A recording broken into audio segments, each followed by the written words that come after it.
সেই স্বাদটা আর আগের মতো পাওয়া যায় না, কারণ এখন অ্যাভেলেবেল ফ্রিজ হয়ে গেছে। আগে ছোট থাকতে দেখতাম আমাদেরকে মাংস জাল দিতে দিতে দিতে দিতে প্রায় ভাজা ভাজা করে ফেলতো। তো ওই ভাজা ভাজা মাংসটা দিয়ে আবার দেখা যেত ঈদের 1-2 দিন পরে সমোসা বানাইতো। ওই সমোসাটার যে একটা টেস্ট লাগতো, এখন আর এই সমোসার মধ্যে টেস্ট পাওয়া যায় না। তো যাই হোক, অনেকদিন ধরে এই সমোসা খাইতে মন চাচ্ছিল। তো এখন তো আর গরুর মাংস নাই বা রান্নাও ছিল না, এই জন্য করাও হয়নি। তো ভাবলাম চিকেন দিয়েই করি, যেহেতু ফ্রিজে চিকেন আছে। তো প্রথমে ভালোভাবে ময়দা নিয়ে নিলাম। ময়দাতে একটু অল্প পরিমাণে তেল দিয়ে, কালো জিরা দিয়ে, নুন দিয়ে ভালো করে মাখায় নিতে হবে। তো এটা যত বেশি মাখানো হবে ততই ভালো লাগবে। তো এটা ভালো করে মাখানোর পর আস্তে আস্তে অল্প পরিমাণে পানি দিয়ে দিয়ে দিয়ে দিয়ে খুবই সুন্দর করে একটা ডো বানিয়ে নিলাম। তারপরে এখানে ওই যে বলে না মানুষের শখের তোলা 80 টাকা, তো চিকেন থেকে একটু পেঁয়াজের পরিমাণটা বেশি ছিল। তো এখানে গরম মশলা দেওয়া হয়েছে, তারপরে হচ্ছে কাঁচামরিচ, একটু নুন।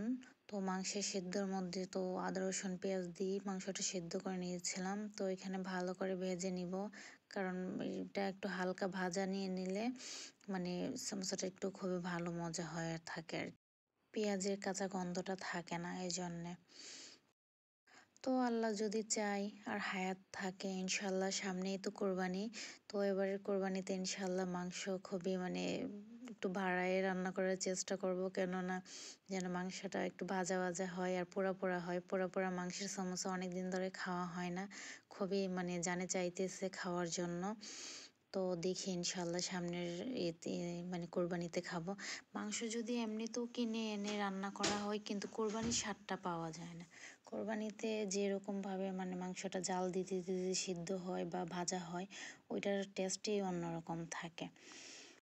তো অনেক দিন ধরে যেহেতু খাইতে ইচ্ছে করতেছে আর চিকেন ছিল, এই জন্য চিকেন সামোসাটাই বানিয়ে নিলাম। তো অনেকে তো আবার বিফ খেতে চায় না, এই জন্য চিকেন সামোসাটাও এইভাবে করে খেতে পারেন বা খাওয়া যায়।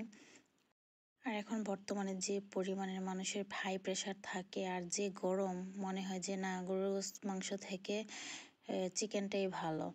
তো যাই হোক, যদি ভিডিও আপনাদের কাছে ভালো লাগে তাহলে অবশ্যই লাইক কমেন্ট শেয়ার করে পাশে থাকবেন, কেননা আপনাদের এক একটা মূল্যবান কমেন্ট বা শেয়ার আমার জন্য অনেক কিছু।